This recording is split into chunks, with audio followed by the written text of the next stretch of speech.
6. Sem fé é impossível agradar a Deus. Me deixe repetir.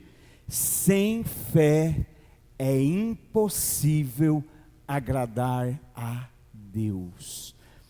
Coloque a mão no seu coração e diga isso para você mesmo. Diga: sem fé é impossível agradar a Deus.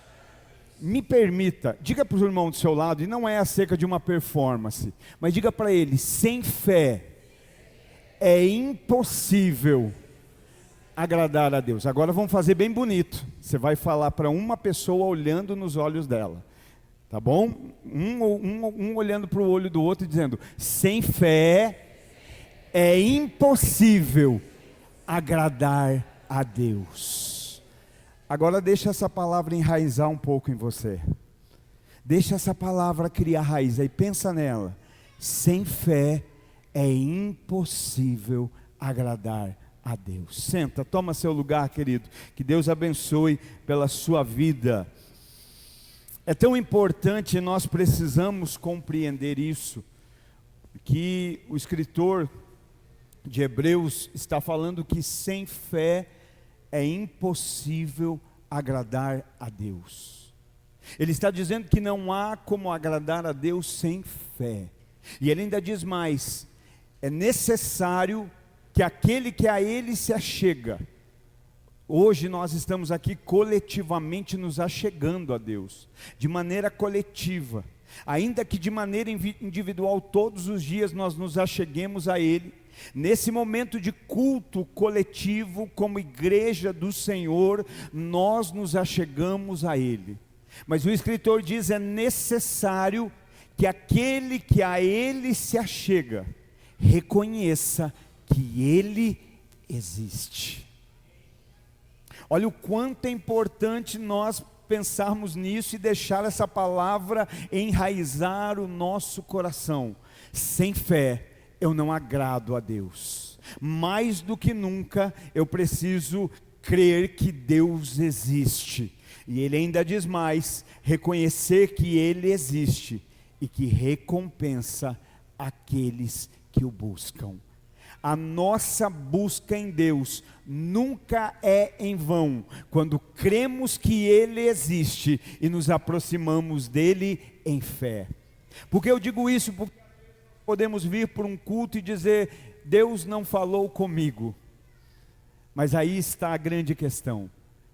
Deus não responde às nossas necessidades. Deus corresponde à nossa fé.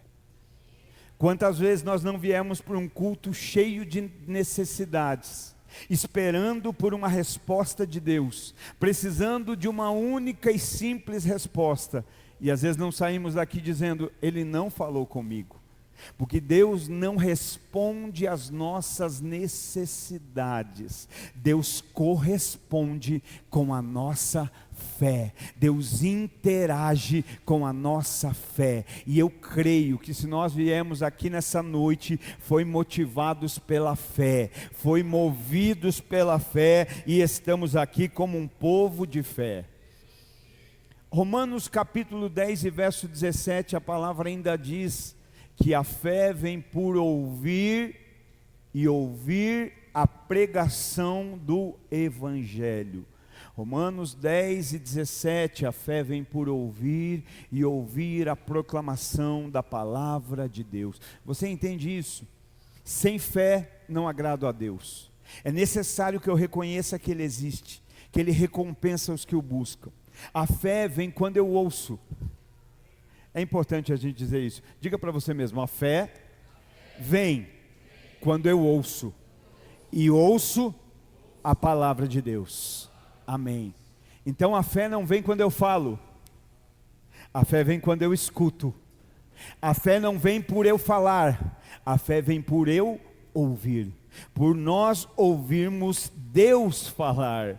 E eu creio que Deus já está falando conosco desde o começo desse culto.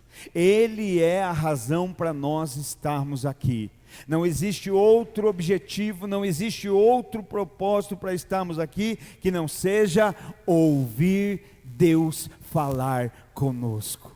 Viemos pela fé, estamos sentados e dando os nossos ouvidos e coração para Deus por fé, reconhecendo que Ele existe e acreditando que Ele recompensa os que o buscam. Por isso viemos em fé, mas cremos que sairemos daqui com a nossa fé ainda mais elevada. Posso ouvir um amém? Graças a Deus. Então, queridos, para isso vamos ouvir Deus, e nós ouvimos Deus através da sua palavra. É através da palavra que nós ouvimos a Deus, e eu quero compartilhar com você um texto que está em Filipenses, capítulo de número 2. Filipenses, capítulo de número 2, nós vamos ler o versículo, a partir do versículo de número 1, de Filipenses, capítulo 2. Filipenses, capítulo de número 2, vamos ler a partir do verso de número 1. Aleluia. Filipenses 2, a partir do verso 1. Deus seja louvado. Todos acharam?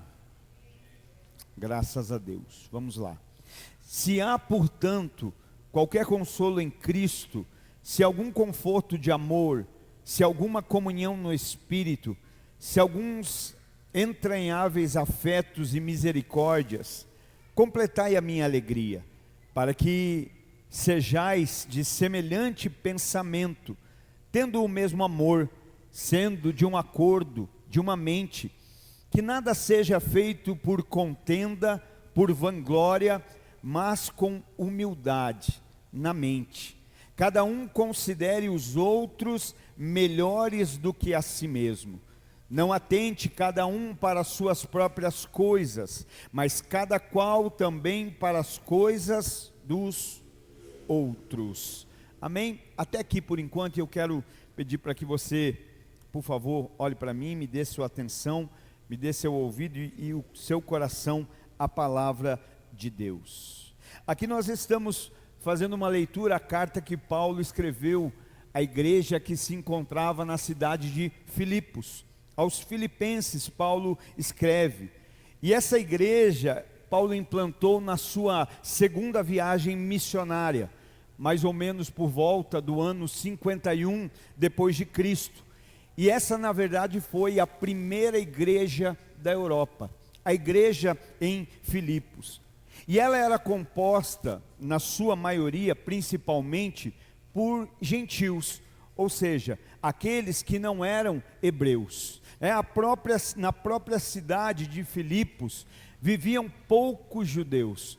E da mesma forma, na igreja de Filipos também, eram poucos os judeus que se encontravam ali.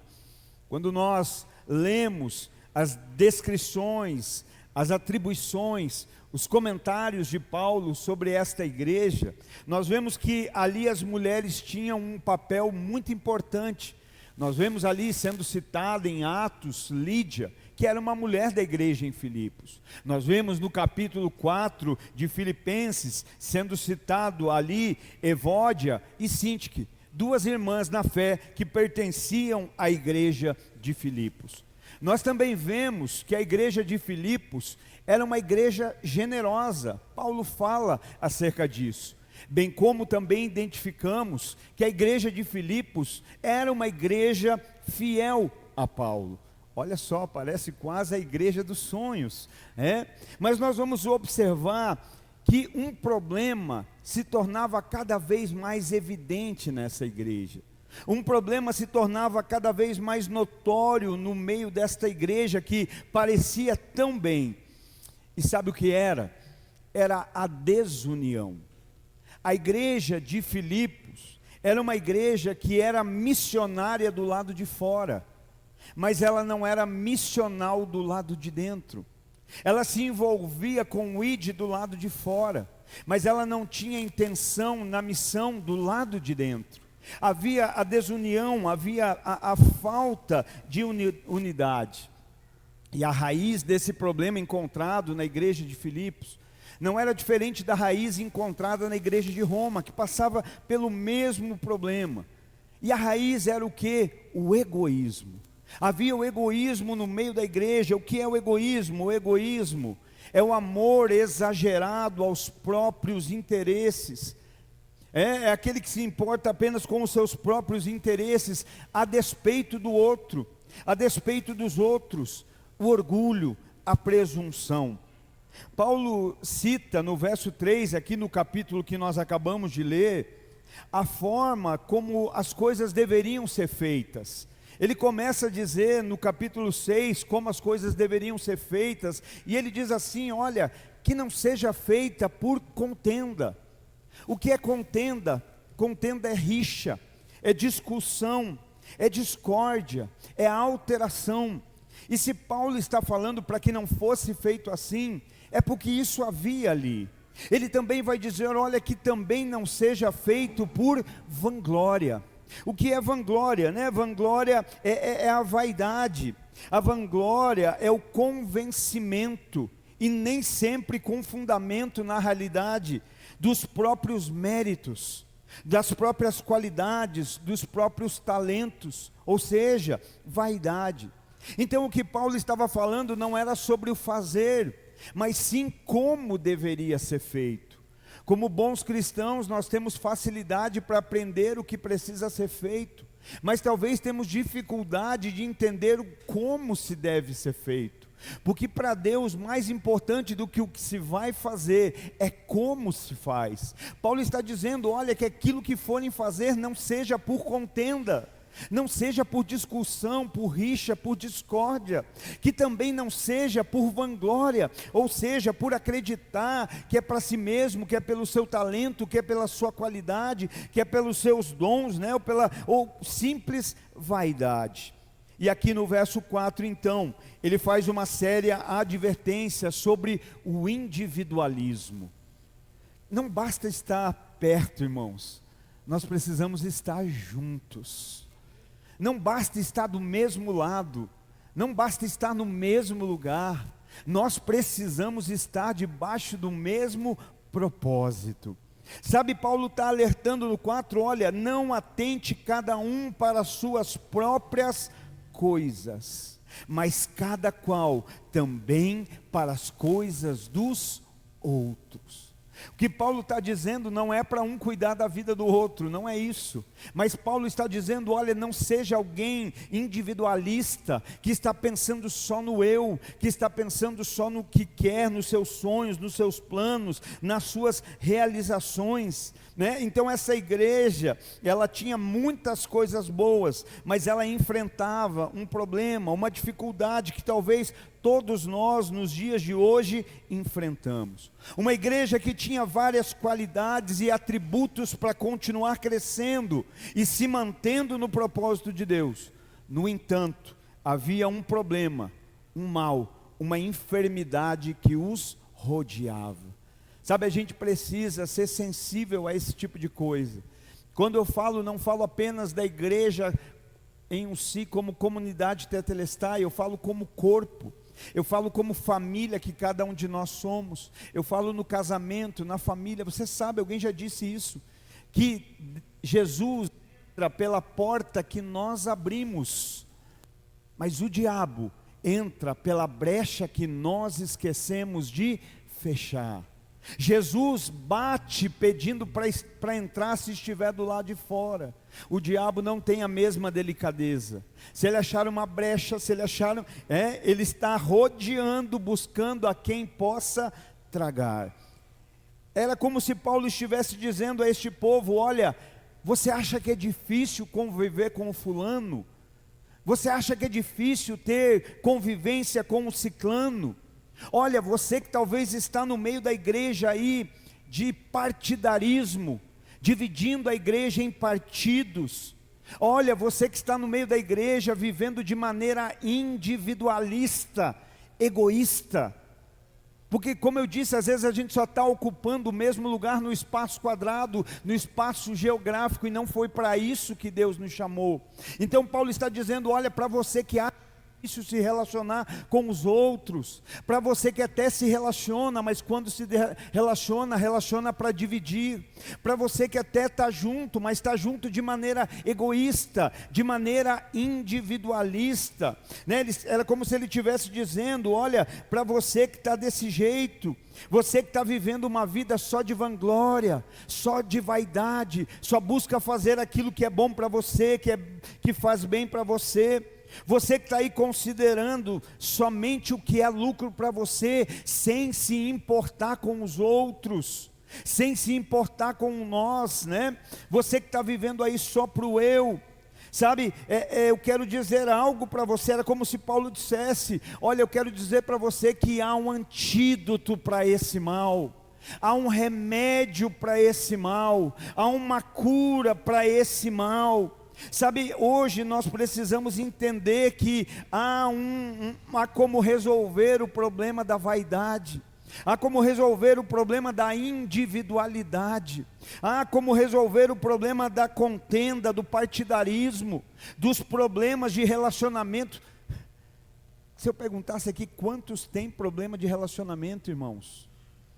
Sabe, problemas no relacionar com a família. Tem gente que às vezes se relaciona bem com os do lado de fora, mas não se relaciona bem com os do lado de dentro. Tem gente que se relaciona com os do lado de dentro, mas não se relaciona com os do lado de fora. Tem gente que se relaciona bem com a igreja B, mas não se relaciona bem com a igreja local. Tem gente que se relaciona bem com os patrões, mas não se relaciona bem com os empregados, né? Eu acredito que todos enfrentam problemas de relacionamento. Então era como se Paulo estivesse dizendo: olha, há uma solução para o problema, há uma solução para o problema da vaidade, há uma solução. Às vezes nós estamos ouvindo e falando: eu não consigo mesmo me relacionar melhor porque eu sou muito individualista, eu quero sempre ganhar, eu quero sempre ser o melhor e por isso eu não consigo me relacionar. Sou vaidoso, eu acho que o talento melhor é o meu, a habilidade melhor é a minha. Às vezes nós não conseguimos nos relacionar simplesmente por causa de contenda. Não, esse aí eu não gosto do jeito que fala, aquela eu não gosto do jeito que se comporta, aquele outro não me agrada. Então muitas vezes é pela vaidade, é pelo partidarismo, ou então dizemos: eu gosto desse, mas daquele eu não gosto muito. Eu tenho a minha admiração, esse tem, mas aquele nem tanto. E nós estamos assim, e Paulo está dizendo: existe uma solução para esse problema da vaidade, do individualismo, da contenda, do partidarismo, do egoísmo, dos problemas de relacionamento dentro de casa, na família, no trabalho, na igreja. Existe uma solução para esse mal, existe uma solução para esse problema. Lê comigo o verso 5, por favor, Filipenses capítulo 2 e verso de número 5, vamos observar a solução para esse problema. E Paulo vai dizer: que haja em vós a mesma mente que houve também em Cristo Jesus.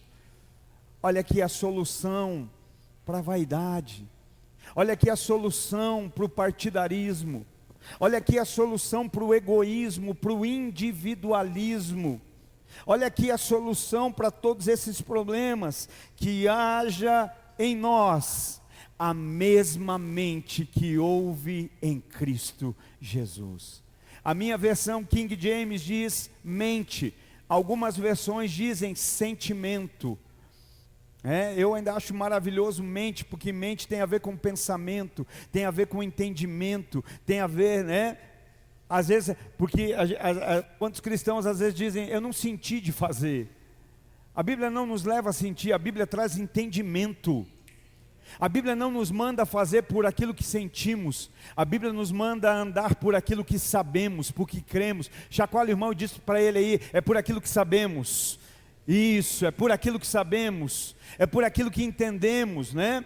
É a partir disso que nós nos movemos. Então olha aqui que há uma solução. A solução qual é? A solução está em Jesus.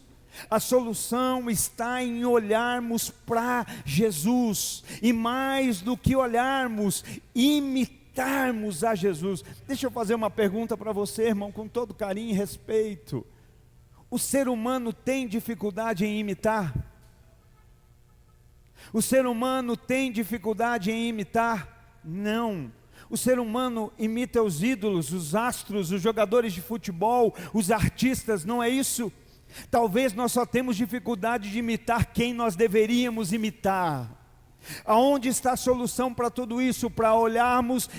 Ao olharmos em Cristo, ao olharmos para Cristo e sermos imitadores de Cristo. Sabe, é como se nós estivéssemos dizendo, olha, como Cristo agiu nesse momento? Será que Cristo agiria nesse exato momento da forma que eu estou agindo? Será que Cristo se comportaria nesse momento da forma que eu estou me comportando, né? Tem a ver com pensar nisso, como Ele agiu, o que Ele fez, qual foi a ação, qual foi a solução, como Ele resolveu e mais, como Ele resolveria. Verso 6, que sendo em forma de Deus, não teve por usurpação o ser igual a Deus. Cristo é semelhante a Deus, em essência, Ele é Deus, Deus Filho, Deus. Mas o que significa usurpação? Usurpar significa tomar propriedade daquilo que não é seu. Ele tinha todo o direito, mas Ele não usurpa, Ele não toma aquilo como algo que Ele deveria se apegar. E o que Paulo está dizendo? Que haja em vocês, em nós, a mesma mentalidade de Cristo. Sabe, nós estamos falando hoje aqui acerca de cura para os nossos relacionamentos. Cura, como às vezes nós queremos como igreja do Senhor inserir pessoas novas em um relacionamento, se muitas vezes o nosso relacionamento como igreja não é curado, não é sadio. Estamos no mesmo prédio, mas não estamos no mesmo propósito. Estamos no mesmo lugar, mas muitas vezes não estamos na mesma vontade. Paulo começa lá dizendo, olha gente, para que a minha alegria se complete. Paulo não está dizendo para vocês me fazer feliz, ele diz, já existe alegria, a minha alegria já existe, assim como a minha, assim como a sua, assim como a nossa alegria é o Senhor, a nossa alegria é Jesus, a nossa alegria é estar nele, amém? Mas Paulo está dizendo, dá para completar com chave de ouro essa alegria. E como Paulo? Tendo a mesma mente, tendo o mesmo amor, tendo o mesmo espírito.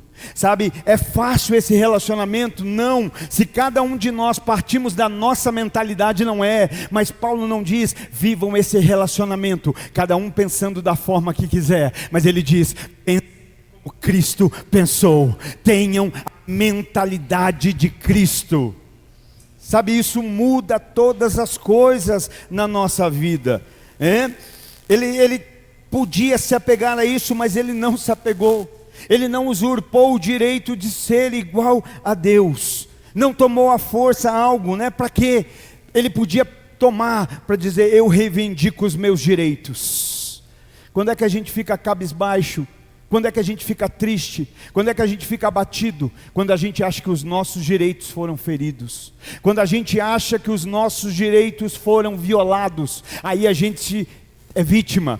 Mas Jesus não usurpa esse direito. Ele não usurpa o direito de ser igual a Deus.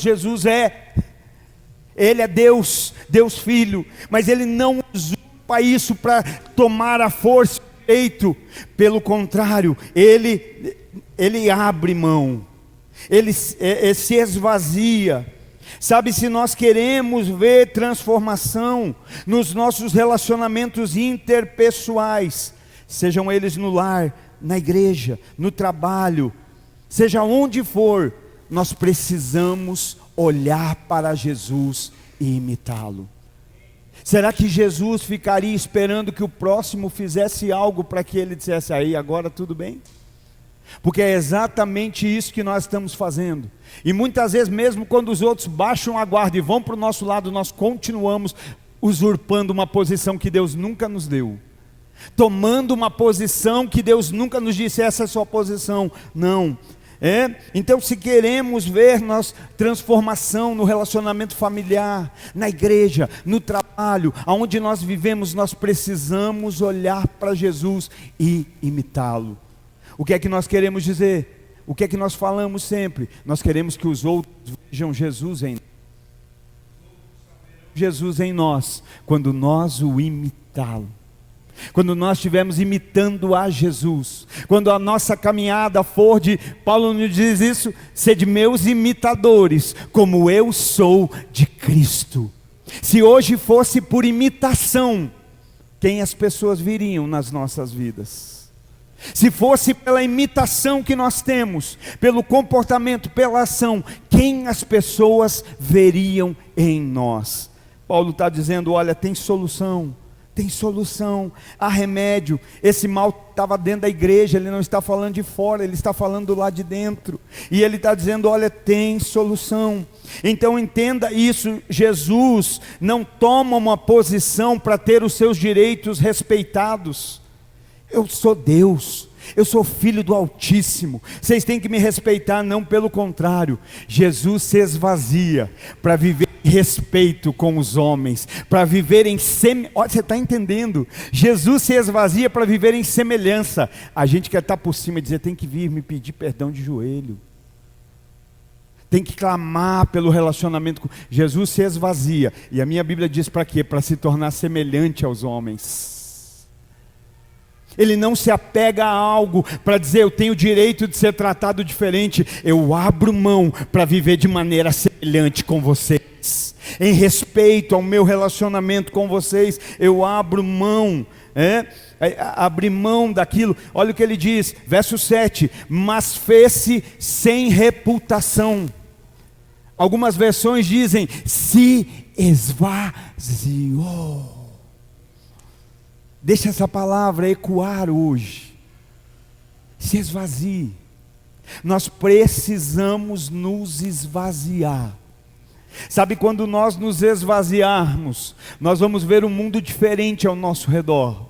Quando nós nos esvaziarmos, nós vamos ver pessoas diferentes ao nosso redor. Quando nós nos esvaziarmos, nós vamos ver uma igreja diferente ao nosso redor. E aí você vai dizer, por quê, pastor? Porque as pessoas mudaram, porque a igreja mudou, porque a família mudou. Não, porque agora a minha visão de alguém que se esvaziou mudou. Agora a minha visão não é determinada mais por aquilo que eu carrego de mim do lado de dentro. Não é mais determinada por aquilo que eu penso, que eu acho, que eu acredito, né? Então, Cristo está nos dando o exemplo, se esvaziar. Fez-se sem reputação, tomando sobre si a forma de um servo, fazendo-se semelhante aos homens. O que acontece com Cristo ao se esvaziar? Se torna semelhante aos homens. Por que é que muitas vezes a gente não quer se esvaziar? Porque a gente não quer ser só mais um no meio da multidão. Porque eu não quero ser semelhante que não me... Não, eu preciso ser notado. Não, eu preciso ser visto, ainda que seja pela minha tristeza, pela minha dor, pelo meu sofrimento, pelo meu vitimismo. Não, querido, nós não precisamos ser vistos.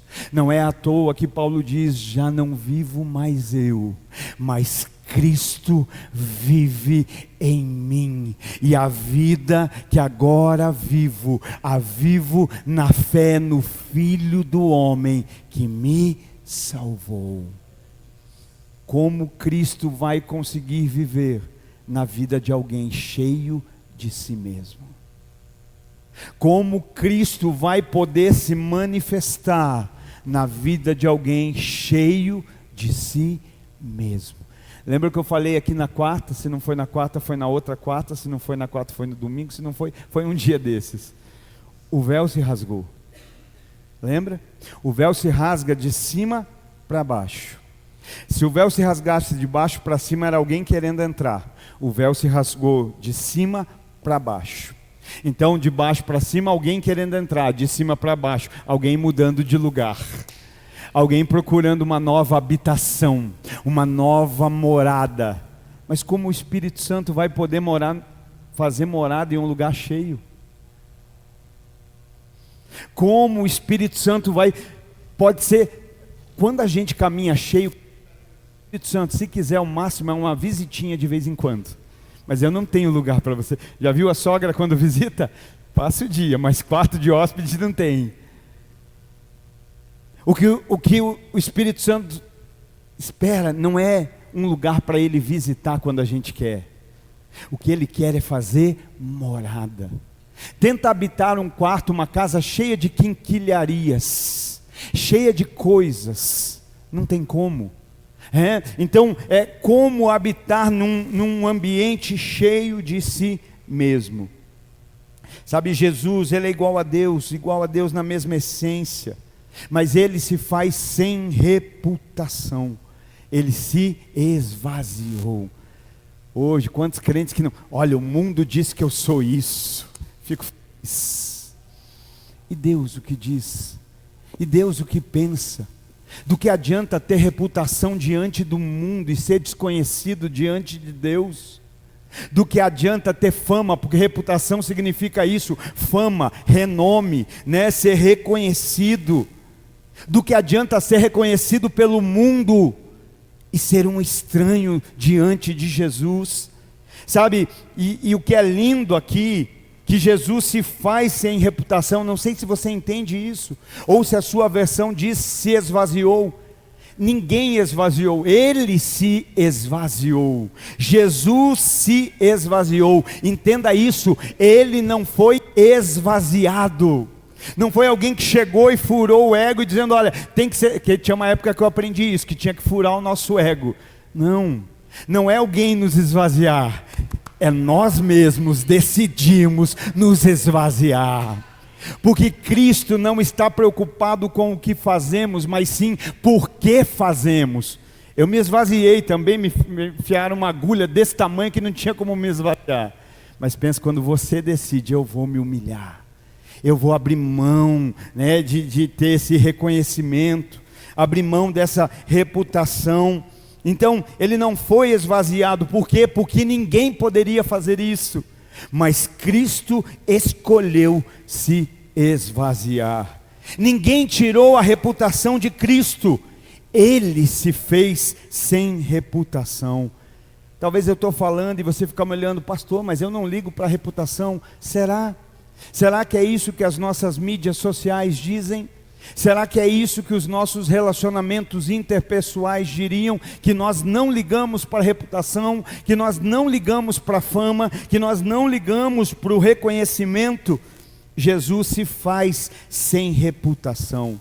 Sabe, essa reputação que muitas vezes os homens, infelizmente até em alguns lugares crentes brigam por ela.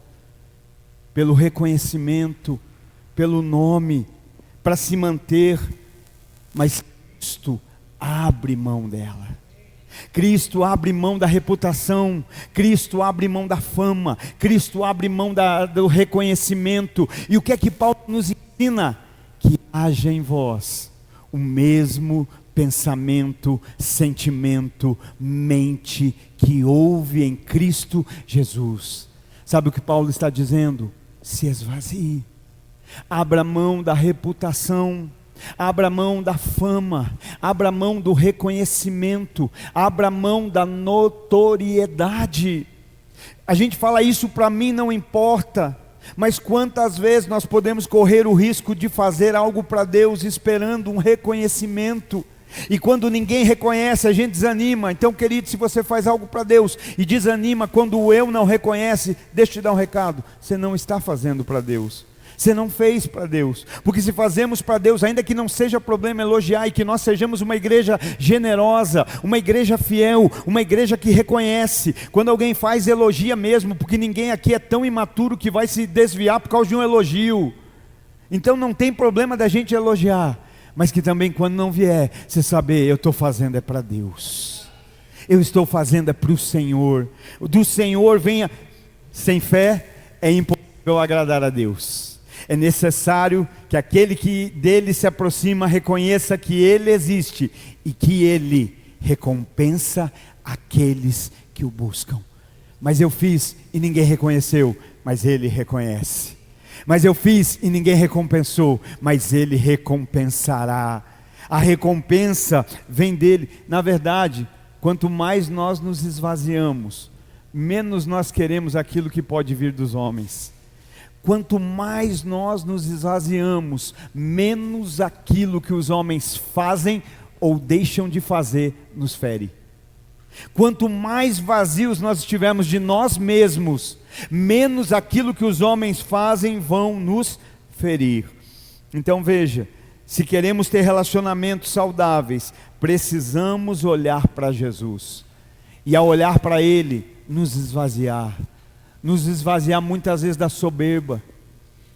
Às vezes nós temos a soberba na atitude natural, nos esvaziar da vaidade, nos esvaziar muitas vezes da ganância, da arrogância. Não é sobre fazer, mas sim como se faz. Você sabia que alguém pode fazer algo bom por arrogância? Alguém pode fazer algo bom por ganância? Alguém pode fazer algo bom por soberba? Tem gente que vive ajudando os outros, e às vezes, não que isso é errado, ajude, seja bom, a igreja primitiva era assim, generosa, mas às vezes a gente precisa só observar por que eu faço. Eu faço para ela, até o dia que ela reconhece, que ela fala, muito obrigado, você é o top, você é demais, você é tudo. O dia que ela já não me reconhece mais, eu paro de fazer ela e vou buscar alguém que reconheça. Não estou fazendo pelo bem para ajudar, estou fazendo muitas vezes pela soberba, pela arrogância, para querer, ou então eu faço e ela me dá algo, ganância. Olha, eu gosto de ajudar essa menina porque toda vez que eu ajudo ela me dá um presentinho, ela me reconhece de uma maneira física. E aí às vezes ele pode estar dizendo, estou praticando o bem, mas praticando o bem por ganância, praticando o bem por soberba, praticando o bem muitas vezes por vaidade. É porque eu gosto que ela fique falando que eu sou bom demais, que eu sou boa demais. Consegue entender como é possível fazer algo bom com uma má intenção? Percebe como é possível fazer algo certo de maneira errada? Por isso que Jesus não está tão preocupado com o que fazemos, Ele está mais interessado com o porquê fazemos. Porque eu posso estar fazendo coisas certas de maneira errada e sendo desaprovado por Deus. Eu posso estar dizendo por que eu só pratico o bem e parece que eu só recebo castigo. Porque Deus não está olhando o que eu faço, Deus está olhando o porquê eu faço. Qual é a motivação que existe no meu coração por trás daquilo que eu faço? Olha só qual é a posição de Jesus. Se esvazia, abre mão da reputação, abre mão dos seus direitos. Observa comigo o texto de Apocalipse 19. Deixe-me ler com você esse texto, Apocalipse 19. Jesus é a maior referência para nós. Jesus é o maior modelo, e um modelo que Ele não apenas espera que nós tenhamos conhecimento desse modelo, mas que nós sejamos imitadores do modelo que Ele é. Só há um motivo que Ele nos dá a referência de como Ele é, como Ele fez, como Ele age, como Ele espera, para que nós sejamos iguais. Lembra que eu disse aqui na quarta-feira, acerca de Apocalipse 3:20, nós falamos um pouco desse texto. Jesus está falando ali, olha, vocês não são frios nem quentes, são mornos, mas eu queria. Nós somos categóricos em dizer, eu estou esperando no Senhor, e um dia o Senhor vai fazer o que eu espero. Isso é lindo. Mas você já parou para pensar que Jesus está dizendo assim, eu estou esperando que você seja frio ou quente. Lembra que nós falamos aqui, frio, refrigério, quente, terapêutico. Águas termais da cidade de Laodiceia não eram nem frias para refrigerar e nem quentes para curar, eram mornas para dar enjoo. Então pensa, eu espero que Deus faça. Que tal hoje a gente parar de esperar que Deus faça e começar a realizar aquilo que Ele espera que nós façamos? Porque Ele está dizendo, você não é nem quente e nem frio, mas eu queria que você fosse ou frio ou quente. Nós somos peritos em esperar que Ele faça, mas somos tardios para fazer aquilo que Ele espera. Apocalipse capítulo 19 e verso 11. Olha só aqui acerca da visão de João, e ele diz, eu vi o céu aberto e eis um cavalo branco, e que estava assentado sobre ele era chamado de fiel e verdadeiro, e com justiça julga e guerreia. Seus olhos eram como chamas de fogo, e a sua cabeça havia muitas coroas, e ele tem um nome escrito que nenhum homem conhecia, senão ele mesmo, e ele estava vestido com vestes banhadas em sangue, e o seu nome era chamado de a Palavra de Deus. E os exércitos que estavam no céu seguiam-no sobre cavalos brancos, vestidos de linho fino, branco e limpo. E de sua boca saía uma espada afiada, para que com ela castigue as nações, e ele as governará com cetro de ferro. E ele pisa o lagar do vinho, da fúria e da ira do Deus Todo-Poderoso. E ele tem sobre a sua veste e sobre a sua coxa um nome escrito: Rei dos Reis e Senhor dos Senhores. Quantos aqui hoje podem adorar a esse que é o Rei dos Reis e Senhor dos Senhores? Levanta a tua mão e oferece uma bem forte a esse Rei, a esse Senhor soberano, absoluto, poderoso, mas que se esvaziou. Jesus é Rei. Jesus é Rei. Um dia o Rei vai voltar. Rei. Mas quando a gente pensa em Rei, qual é a figura que vem na mente? Qual é a simbologia que vem na mente? Quando você pensa em rei, vem na mente um trono e uma coroa. Mas quando pensamos no Rei Jesus, o que vem na mente é uma bacia d'água e uma toalha. Os elementos que representam o Rei Jesus, não é uma coroa e uma espada ou um trono, mas quando nós lembramos desse Rei, nós lembramos de uma bacia d'água, nós lembramos de uma toalha, de alguém disposto a lavar os pés dos seus discípulos, de alguém disposto a lavar os pés daquele que estavam do seu lado. Hoje nós precisamos olhar para esse quadro, né? A maior marca de Jesus é essa: uma bacia com água e uma toalha. Coisa linda. Jesus vai lavar os pés dos discípulos, vai os servir. E sabe quem está ali no meio deles? O traidor. Sabe quem está no meio deles e ele vai lavar o pé? Aquele que vai negar. Sabe quem está no meio deles e ele vai lavar? Aqueles que vão o abandonar. Mas ele, irmão, você conseguiria fazer isso?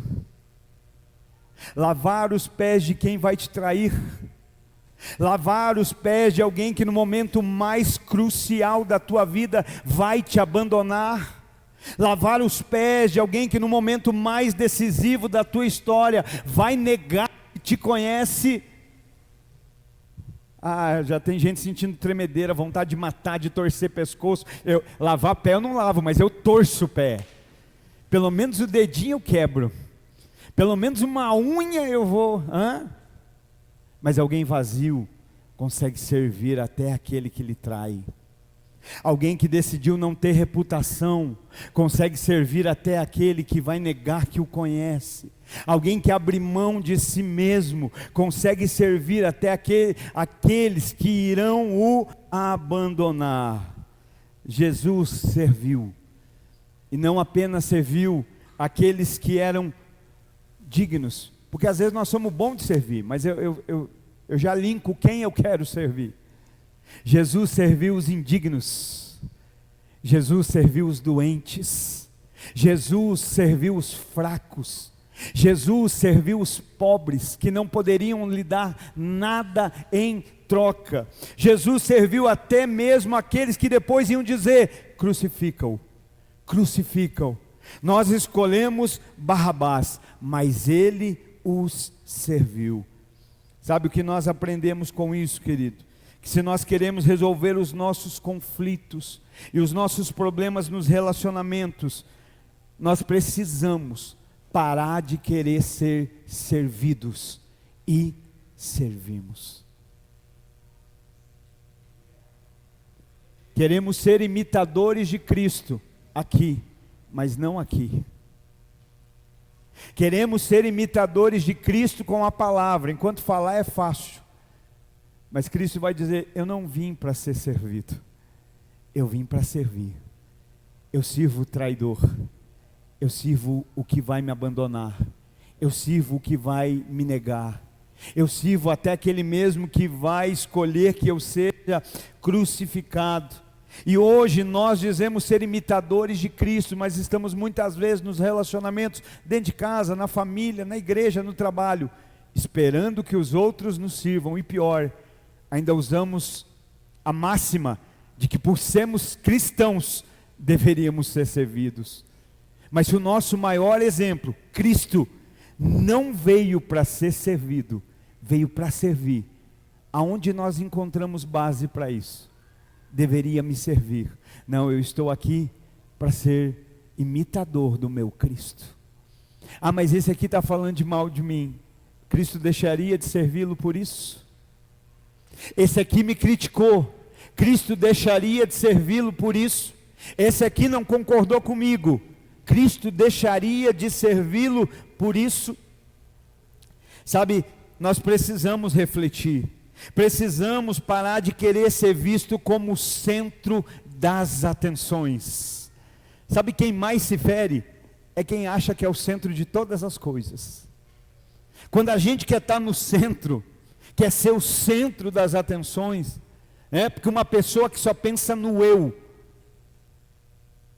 ela se coloca no centro, tudo tem que rodar conforme a vontade dela, tudo tem que circular ao redor dela. Então nós precisamos parar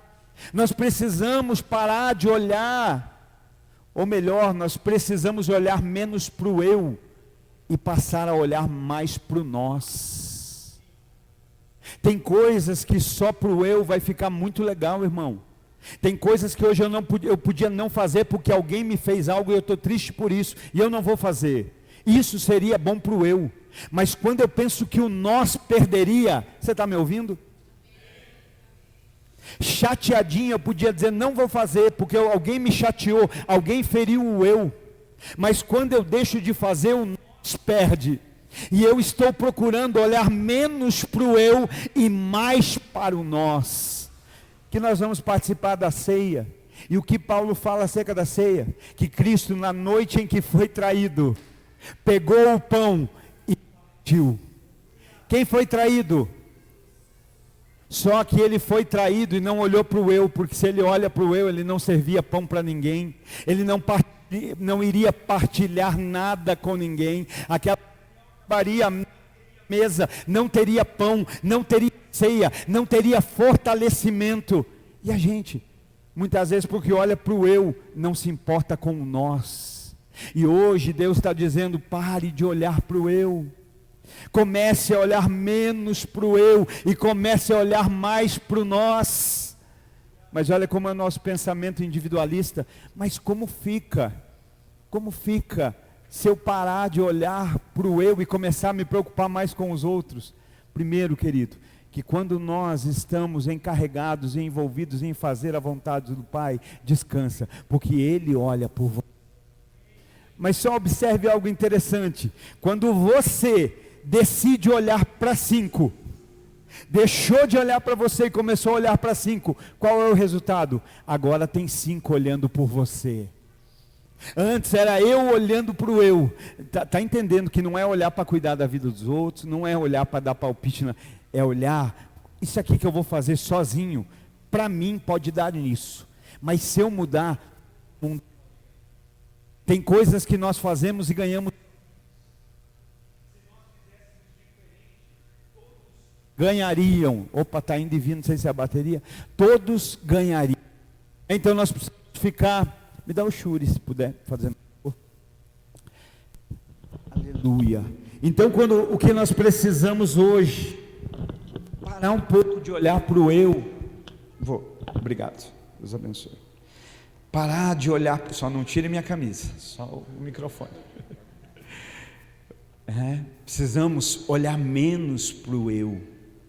Aquilo que a gente mais olha, determina aquilo que a gente mais se importa. Aquilo que a gente mais conserva os olhos, determina aquilo que é mais importante para a gente. Quando nós vamos fazer algo, será que o que vamos fazer é determinado pelo quê? O que eu vou ganhar? Lembra quando Davi vai enfrentar o Golias? Alguém vai dar uma relação de benefícios, mas o coração de Davi nunca esteve nos benefícios, o coração de Davi estava em Deus. Ele não vai fazer pelos benefícios próprios, Ele vai fazer por bem do povo de Israel. Ele vai permitir ser usado por Deus em benefício do nós, não no benefício do eu. Sabe, nós precisamos, se nós queremos ter relacionamentos saudáveis, começar a olhar menos para o eu e olhar mais para o nós. Você sabe quando o eu menos aparece? Sabe quando é que o eu desaparece? Quando a gente coloca o nós na frente. Quando o nós vem na frente do eu, o eu já não aparece mais.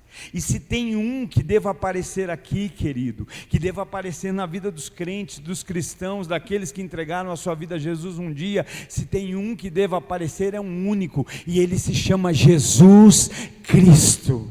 Ele precisa aparecer, e muitas vezes nós temos essa dificuldade. Então nós precisamos refletir que o que muitas vezes gera confrontos e discórdias nos relacionamentos não são as coisas de Deus, são as coisas do eu.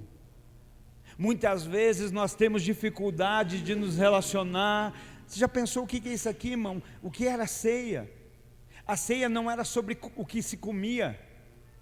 A gente pega tanto a simbologia, claro, isso me faz lembrar o sacrifício, mas Deus vai dizer, a importância não está no que se come, está em como se come. Tanto que Paulo diz, talvez era melhor nem participar da ceia, porque alguém trazia um vinho diferente e falava, eu vou, ó o partidarismo, eu vou comer com o meu grupinho e tomar do meu vinho com esse grupinho. Olha, eu fiz, o meu pão é um pão especial, então vou ter aqui o meu individualismo. Então a ceia não era o que se comia, mas era como se comia. Vem cá, se não tem nada, vem para a mesma mesa. Se tem um pão pior, não tem problema, vem para a mesma mesa e vamos comer do mesmo pão. Não importa quem trouxe o pão, importa que tem pão na mesa. Não importa de quem é, importa quem vai participar. E muitas vezes nós estamos assim, com esse partidarismo, com esse individualismo. E pior, irmãos, às vezes a gente busca versículos isolados para justificar a ganância do eu, a discórdia do eu, a contenda do eu. Deixa eu te dar um conselho, nunca leia um versículo da palavra de Deus de maneira isolada. Todo versículo tem um texto e um contexto. Leia até você entender por que disseram, onde disseram e qual era a situação. Não pega um versículo isolado para dizer não, lê todo um contexto e você vai entender. Leia tanto quanto for preciso para entender de fato como é. Talvez você vai precisar ler o capítulo, talvez você vai precisar ler o capítulo imediatamente anterior, talvez você vai precisar ler o capítulo imediatamente posterior, mas não pare a leitura sem entender o que de fato Deus está dizendo. Não é acerca do que eu quero que Ele diga, é acerca daquilo que Ele diz de fato, porque às vezes nós usamos a palavra de Deus para justificar a vontade do eu. Eu não vou, eu não faço. A Bíblia diz, 2 não andam se não estiver de acordo, mas você precisa entender esse contexto. Eu não vou lá, a Bíblia falou que se tiver 2 que não estiver de acordo, então é melhor nem estar na igreja hoje, porque eu não estou na mesma fé. Como é que é a ceia? Verifica, se tiver algo que te afasta, se afasta do que te afasta e vem para a mesa. Não fala para você ficar afastado. Sonde o homem, vigie o homem, examine o homem a si mesmo. Então, coma e beba do vinho e do pão. Participe da mesa, se afaste do que te afaste, mas não deixe aquilo manter você afastado da comunhão. Sabe, verso 8 ainda diz, e achando na forma de homem, humilhou-se a si mesmo, sendo obediente até a morte e morte de cruz.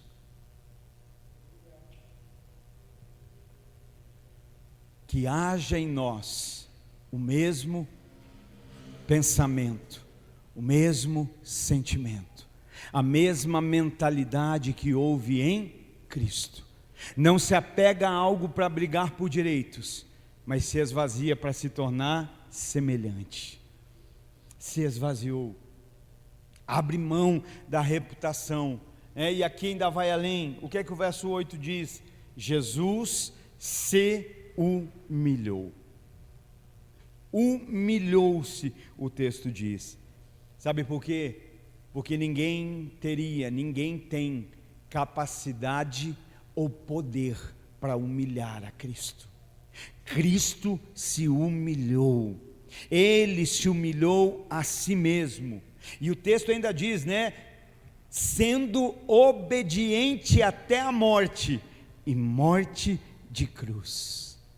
Jesus se fez obediente. Obediente ao quê? Obediente ao plano do Pai. Obediente à vontade de Deus. Obediente aos desígnios do Pai. Consegue entender como alguém que abre mão da sua reputação, alguém que se esvazia, tem maior facilidade em obedecer? Jesus, obediente. Por que isso é tão sério, querido? Porque Jesus é obediente. Obediente a quê? A morte. Às vezes a gente não consegue ser obediente para vir num culto. Às vezes a gente não consegue ser obediente para orar. Às vezes a gente não consegue ser obediente, né, com ensinamentos da palavra, mas Jesus é obediente à morte. Você já entendeu isso? Jesus não morreu porque ele fracassou. Jesus não morreu porque ele falhou. Jesus não morreu porque ele foi uma vítima. Não. Né? Às vezes tem gente que vê assim, né? Acho que Jesus fracassou, por isso morreu. Acho que falhou, acho que foi vítima. Jesus morreu, e mais do que morrer, ele morreu em uma cruz. Da época, a maneira mais dolorosa de morte, a maneira mais vergonhosa, e ele enfrentou. Por quê? Por obediência. Você consegue entender isso? Não é fracasso, é obediência. Não é perca, é obediência. Não é ser vítima, é ser obediente. A morte de Jesus revela obediência. E aí nesse momento, querido, pensa comigo. Eu não sei se você já entendeu o propósito da mensagem, das palavras, do que Deus nos quer com Ele na eternidade, amém? Aleluia! Mas a palavra quer nos colocar na cruz. A palavra quer nos manter, irmão. Tem ou não tem hora que a gente quer? Se já foi para a cruz, né? Tem ou não tem hora que a gente quer descer da cruz? Que a gente acha que a gente não está pregado, que a gente já está colocado com velcro, ou como diria eu, com cinta Hellman. Aí a gente corta, desce, resolve os atritos e depois sobe de volta. Então o que a palavra faz? A palavra quer ou nos colocar na cruz ou nos manter nela. E não tem horas que a palavra vem exatamente assim, cara, a palavra está me crucificando, está me colocando. O que nós dizemos no momento do batismo? Estou sendo sepultado, morri com Cristo. Como que eu posso morrer sem passar pela cruz? Fui crucificado com Cristo, sem ir para a cruz, como assim? Então a palavra só está desconfortável se a gente já ainda não está no lugar que deveria estar. Porque se nós estamos onde deveríamos estar, crucificados com Cristo, já não vivo mais eu, mas Ele vive em mim. E a vida que agora vivo, a vivo na fé nele. Sabe, quantas vezes a palavra de Deus não vem com esse objetivo, nos colocar na cruz. E o que nós fazemos? Nós corremos dela. Nós corremos dela. Nós corremos da palavra. Nós corremos do confronto. Nós corremos, né? Por quê? Porque talvez eu ainda veja, talvez alguns de nós ainda vejam cruz como sinal de derrota e não de vitória. Talvez alguns de nós ainda vejam a cruz como sinal de castigo e não de obediência. Cristo não vai para a cruz por castigo, Cristo vai para a cruz por obediência.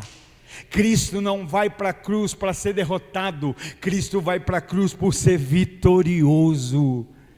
E hoje nós, toda vez que é para nos crucificar, não, a cruz é sinal do amor de Deus por nós. Jesus estava lá por causa dos nossos pecados, Ele morreu por nós, Ele se fez maldito por nós, pregado no madeiro, feito maldito, né? Talvez porque para nós, cruz ainda seja lugar de bandido e não de filho. Eu sou filho, não mereço ir para a cruz. E Jesus é o quê? Unigênito do Pai. Aprove a Deus moê-lo, transpassá-lo.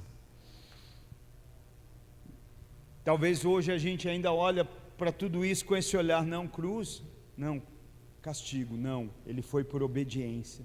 Cruz, derrota, não, foi para se tornar vitorioso, para ficar ali. A Bíblia diz que ele subjugou, que ele dominou, que ele colocou por baixo todos os poderes. Verso 9, olha que lindo: pelo que também Deus o exaltou e lhe deu um nome que está acima de todo nome. O que é que acontece agora aqui? Cristo é exaltado. Cristo é exaltado. Mas vamos voltar. O que Cristo fez? Cristo se esvaziou. Cristo se fez sem reputação. Cristo se fez semelhante aos homens, servo. Cristo se humilhou, mas Cristo não se exaltou. Quem exaltou a Cristo foi Deus Pai. Olhe quantas coisas Cristo fez e aquilo que Ele não fez. E sabe por que isso me chama a atenção? Porque nós temos dificuldade de fazer o que Cristo fez, mas facilidade em fazer o que Ele não fez. Temos dificuldade de nos esvaziar, de nos humilhar, de fazer servo, de ter forma de servo, não só de falar que é servo, de ser servo. Que o mundo não precisa de gente que fala que é servo, o mundo precisa de servos de verdade. Pessoas que quando estiver servindo alguém vai olhar e vai dizer: eu já vi alguém semelhante à ação dessa pessoa. Então, Jesus, e às vezes nós temos dificuldade de nos esvaziar, de nos humilhar, de abrir mão da reputação, de servir, mas nós temos facilidade em nos exaltar. Você viu o que eu fiz? Você viu isso aqui que eu fiz? Ninguém faria. Eu sou o cara.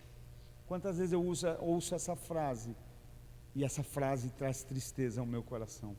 Irmão, se não fosse a graça de Deus, o favor de Deus, a inteligência de Deus na nossa vida, nós nada poderíamos, nada. Mas nós temos dificuldade de fazer o que Cristo fez, e facilidade de fazer aquilo que Ele não fez. Sabe, às vezes dizemos que somos cristãos, mas não nos esvaziamos, não nos humilhamos, não tomamos forma de servo. E aí como ficam os nossos relacionamentos? Sabe, a gente olha para o outro já com um olhar de condenação, de crítica, para não dizer às vezes até de coisa pior. Por quê? Porque está cheio de coisa aqui dentro que nunca deveria estar. Sabe, eu não estou aqui, não tem uma regra. Aqui não tem uma lei, uma lista de regras, ou métodos, ou práticas da comunidade Tetelestai. Aqui tem a palavra do Pai para a vida dos filhos. Aqui tem a palavra do Deus Pai para aqueles que se dizem ser filhos. Aqui tem a palavra de Cristo para aqueles que dizem ser cristãos. Então não é o Luiz dizendo que você tem que se esvaziar, que eu tenho que me esvaziar, que nós temos que nos humilhar, que nós temos que ter forma de servo. Não, é a Bíblia. E lembra que Paulo começa a dizer: olha gente, tenha em vós a mesma mente de Cristo Jesus, que haja, é mais do que um pedido, é um clamor, é como se Paulo estivesse clamando: olha, que haja em vós. Irmãos, quantos problemas não existiriam se quando a gente senta para conversar na nossa mente, a mente fosse de Cristo? Quantos problemas não existiriam se no relacionar nós te trouxéssemos: não, eu vou ter a mentalidade de Cristo nessa conversa, eu vou ter a mentalidade de Cristo no meio da família, eu vou ter a mentalidade de Cristo. Está entendendo, irmãos? Quanta diferença isso não faria para as nossas vidas. Muitas vezes nós estamos dentro de casa, no casamento, na igreja, dizendo assim: me sirva, estou esperando que me façam. E quando não me fazem, eu fico bravinho, eu fico desanimadinho, eu fico chateadinho. Mas a mente de Cristo não está esperando ser servido, Cristo está ali para servir. Aí eu digo, não, até sirvo, mas não são todos que eu sirvo. Não, mas Cristo não fez isso. Cristo serve Pedro, Cristo serve Judas, Cristo serve Tomé, Cristo serve até aqueles que o crucificam. Tende em vós a mesma mente de Cristo. Você consegue, pela fé, enxergar os problemas de relacionamento indo embora, irmão? Eu consigo. Eu só não consigo se a gente disser, não, eu não mudo, eu vou continuar sendo esse cara. Vou continuar sendo a Gabriela. Eu nasci assim, eu cresci assim, vou morrer assim. Não, você pode nascer de novo em Cristo Jesus. E aquele que está em Cristo, nova criatura é. As coisas velhas já passaram, e eis que tudo se fez novo. Aleluia, nascer de novo. Então olha, ele deixa claro aqui, né, que a exaltação não cabe a nós. A exaltação, o reconhecimento veio de Deus, veio da parte do Pai. Mateus capítulo 23 e verso 12. Mateus capítulo 23 e versículo de número 12. Aleluia. Mateus 23 e 12. E aquele que a si mesmo se exaltar será humilhado, e aquele que a si mesmo se humilhar será exaltado. Será que a gente crê nesse versículo? Será que a gente crê nessa palavra? Porque se eu creio, eu entendo que se eu quiser me exaltar, o que vai sobrar para mim é humilhação. Mas ele está me dizendo que aquele que se humilhar não é ser humilhado pelos outros, é uma decisão de se humilhar, de se esvaziar, de rebaixar. Vamos usar essa palavra, não é muito boa, mas de se rebaixar. Esse será exaltado. Eu ainda poderia citar para você Tiago capítulo 4 e verso 6. Tiago capítulo 4 e verso de número 6. Antes dá mais graça. Irmão, a graça é bom ou não? Eu gosto que Tito diz que a graça se manifestou entre os homens salvífica. A graça se manifestou para salvar. Mas esse mesmo versículo de Tito diz que ela também se manifestou para que andássemos de maneira íntegra nesse tempo. Sabe o que isso quer dizer? Que a mesma graça que nos tira do inferno, tira o inferno de nós. E aqui em Tiago ele está dizendo que Deus dá mais graça. Precisa de mais graça na sua vida, irmão? Não sei você, mas eu preciso. E aqui tem a receita de... Às vezes a gente está vivendo uma... Não vou falar a palavra chata, mas às vezes está vivendo uma vida sem graça. Às vezes está caminhando uma vida sem graça, né? E aqui tem a receita para um acrescentar de graça. Verso 6 de Tiago 5. Antes dá mais graça.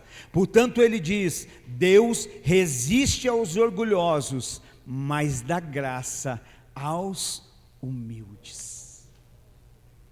Onde é que falta a graça? Na vida do orgulhoso, do soberbo. Mas do humilde, o que Tiago está dizendo? Ele acrescenta ainda mais graça. Sabe, eu vejo isso muito na vida de Paulo. Paulo, quanto mais fazia, menos se achava. Quanto mais Paulo servia, menos ele achava que servia. Né? Você vai ver os relatos dele, e ele vai começar dizendo: dos apóstolos do qual eu sou um. De repente ele diz: dos apóstolos do qual eu sou o principal. Daqui a pouco ele vai dizer, ele diz, né, dos apóstolos do qual eu sou o principal, o maior. De repente ele vai dizer: dos apóstolos do qual eu sou um. De repente ele vai dizer: dos apóstolos do qual eu sou o menor. De repente ele vai dizer: dos quais pecadores eu sou o maior. Quanto mais ele vai servindo, menos ele vai se achando ao seu respeito. E parece que a gente, no caminhar da vida, parece que é exatamente ao contrário. Aí hoje eu sirvo, eu falo: não, peraí, não, eu preciso da graça, é só a graça. Se eu faço algo, é só por causa da graça de Deus. Eu reconheço que não é de mim mesmo, não é vanglória, não é vaidade, não é os meus talentos, é a graça de Deus. E não apenas isso, Deus não apenas exaltou Jesus, Deus exaltou sobremaneira. Sabe o que é isso? Ele chegou no top, no máximo, na maior maneira que dava para exaltar. É isso que ele está dizendo. E ele diz: e deu o nome que está acima de tudo e acima de todos. Jesus, nesse nome há poder. Jesus, nesse nome há cura. Jesus, nesse nome há libertação. Jesus, nesse nome há transformação. Jesus, nesse nome há vida. Porque Deus o exaltou, o Pai o exaltou de tal maneira e deu o nome que está acima de todo nome. Verso 10 de Filipenses 2. Aleluia. Para que o nome de Jesus, para que ao nome de Jesus se dobre todo o joelho, das coisas no céu, das coisas na terra e das coisas debaixo do céu. Olha que o propósito de Deus é que ao nome de Jesus, que lindo, e isso um dia vai acontecer, né? O propósito de Deus é que ao nome de Jesus se dobre todo o joelho no céu, na terra e debaixo da terra. Não sei se você entende o que está escrito aqui, mas está escrito que todo anjo se dobre, que todo homem, terra, se dobre, que todo demônio debaixo da terra se dobre, e haverá um dia a qual todo joelho se dobrará e toda língua confessará que só Jesus é Senhor. Sabe, chegará esse dia onde todos terão que se prostrar e reconhecer que Jesus Cristo é Senhor, para a honra de Deus Pai. Para o humilde, o se prostrar está mais perto. Eu penso o baque dos soberbos nesse dia. Eu penso o baque dos orgulhosos nesse dia, porque para o humilde ele já está no meio do caminho, está facinho, quebrantado, já indo para o caminho. Mas de orgulhoso, o soberbo que muitas vezes nem abaixar a crina abaixa, nem abaixar, né, o nariz abaixa. Sabe, vai chegar o dia onde isso vai acontecer, e isso é fato. Jesus será reconhecido nos céus, na terra e debaixo da terra. Isso ninguém vai poder evitar. Por quê? Porque Ele é Senhor absoluto. Mas a pergunta hoje é: Ele é Senhor nos nossos relacionamentos? Ele é o Senhor no casamento? Ele é o Senhor na vida de pais e filhos e pais. Ele é Senhor na vida da igreja. Ele é Senhor na tua vida, no seu trabalho, com os empregados, com os patrões. Sabe, tudo isso nós precisamos refletir. Ele está falando ali, né? Porque se é se esvaziar, se humilhar, tomar forma de servo, tudo isso é a nossa parte. Tudo isso é o natural, e todos os dias, irmãos, aqui enquanto essa mensagem estava sendo pregada, você já teve uma oportunidade para se esvaziar enquanto ouvia. Alguns já estão se esvaziando. Aqui enquanto esse culto se encaminha para o final, nós já temos oportunidade para nos esvaziar, para nos humilhar, para nos tornar servos de fato. Que hoje nós possamos ir para uma mesa de ceia, de comunhão, de unidade, que é possível sim, mais do que nunca. Nós estamos vendo que é possível ter comunhão, é possível ter unidade, é possível pessoas que se esvaziaram viver juntas, mas é impossível pessoas cheias de si conviver durante muito tempo. E nós estamos vendo estas verdades. Então isso é natural, isso é o que nós temos que fazer. Mas no verso 11 nós encontramos aqui o último e principal princípio de hoje, verso 11: e para que toda língua confesse que Jesus Cristo é Senhor. Quando nós nos esvaziamos, quando nós nos humilhamos, quando nós tomamos forma de servo, o nome de Jesus é engrandecido através de nós. Você já pensou nisso, irmão? Se eu dissesse aqui, quem já pensou que se você fosse um ministro de louvor, Deus seria engrandecido na tua vida? A gente pensa. Se eu dissesse aqui, se você fosse um grande pregador, uma grande missionária, o nome de Jesus seria engrandecido na sua vida, todos nós pensaríamos. Se Deus fizesse de você um grande empresário, cheio de dinheiro, generoso, Jesus seria engrandecido, todo mundo ia dizer, eu já pensei nisso. Mas será que você já parou para pensar que quando você se esvazia de si mesmo, Jesus é engrandecido? Será que você já havia parado para pensar que quando você se humilha, Jesus é engrandecido? Será que nós já paramos para pensar que quando nós tomamos forma, e tomar forma de servo é ser servo, Jesus é engrandecido? Não aqui, porque aqui vocês são uma bênção, mas existem lugares onde as pessoas vêm o servir como humilhação. Eu ter que servir, isso é humilhante? Não, isso é um privilégio, isso é uma honra, isso é algo natural para quem já se esvaziou, para quem já se humilhou. E aí é tão lindo que Jesus se esvazia, se humilha, toma forma de servo. Deus o exalta, dá um nome que está acima de todo o nome. E aí o verso 11 diz o quê? E para que toda língua confesse que Jesus Cristo é Senhor.